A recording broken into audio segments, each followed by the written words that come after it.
Martineau. Toi là.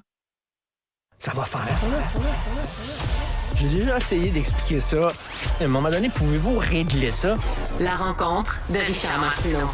Richard, bonjour. Salut, écoute, un gros dossier ce week-end dans le Journal de Montréal et le Journal de Québec sur le chemin Roxham.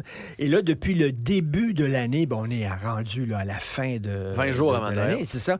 Mais depuis le début, il y a 30 000 personnes qui ont emprunté le chemin Roxham, OK? Penses-tu qu'on a gardé la trace de ces 30 000 personnes? Et ça, c'est en un an. C'est pour ça qu'il y a le chemin Roxham. C'est pour les suivre. Ben, c'est certain qu'on ne sait pas où ils sont. Il y en a qui se sont envolés dans la nature, c'est sûr et certain, qui vont avoir des petits job-ins payés sous la table, qui vont devenir itinérants. Ils n'ont pas de papier pour la plupart, quand ils arrivent. C'est long avant qu'Ottawa leur donne.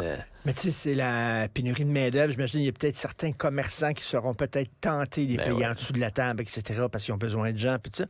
Mais tu sais, c'est 30 000 personnes. À un moment donné, est-ce qu'on peut régler ce Christi de problème-là du chemin Roxham, qui est une porte ouverte, littéralement. Mettons, là, tu as vu $1,5 milliard qui ont été investis dans des infrastructures qui ressemblent à des infrastructures permanentes et non temporaires, là, des grosses roulottes, des toilettes, l'électricité, des dortoirs, quasiment. Parce que là, tu te dis, c'est pas officiel, c'est un point d'entrée officiel.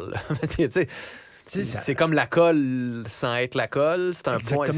C'est super compliqué. Parce que tu peux pas le fermer. Parce que ces gens-là savent que s'ils vont à cause de l'entente des tiers payés sûrs, s'ils se pointent aux douanes, la colle, ça marchera pas. Ils vont être retournés aux États-Unis parce que les États-Unis, c'est un pays démocratique, donc il n'y a pas lieu de venir. Donc, ils passent, on les invite littéralement à emprunter un chemin qui n'est pas le chemin officiel. Sauf que, mettons qu'on ferme le chemin Roxham. Ils vont à la côté, tu sais. Là, on les suivra pas. Oui, mais là, ça va être clair. Si on met fin à l'entente des tiers payés sûrs, ça va être clair. Là. Exact. Au moins, ça va être clair. Mais y a-t-il une discussion là-dessus? Je sais pas. On dirait que les Américains ne veulent pas toucher à ça. Tu sais, quand Blinken est venu, là, puis Gino, il a posé la question, salut, bonjour, puis t'es comme, les discussions, Mélanie Joly, Puis est-ce que ça leur tente du côté du fédéral de revenir sur cette entente-là aussi? Je sais pas. Il faudrait, là, parce qu'à un moment donné, le coût... Mais c'est parce que si le gouvernement fédéral gérait l'immigration comme il faut, ce serait moins pire. Parce qu'il y a à peu près la moitié des gens qui arrivent au chemin Roxham qui sont envoyés dans leur pays par la suite. Là. Mais là, on est débordés. C'est juste que là, ça prend 1 an au moins avant d'avoir la première rencontre, pour avoir le premier papier, pour avoir accès après ça au travail.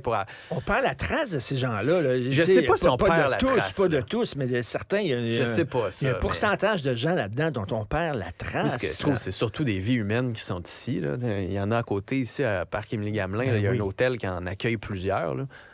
C'est du pauvre monde qui est là pendant 1 an, à pas savoir quoi faire, avec des familles, des femmes enceintes qui accouchent ici, pas de soins, pas de protection. En tout cas, un dossier, on a l'impression que le fédéral, ça ne tente pas de gérer ça.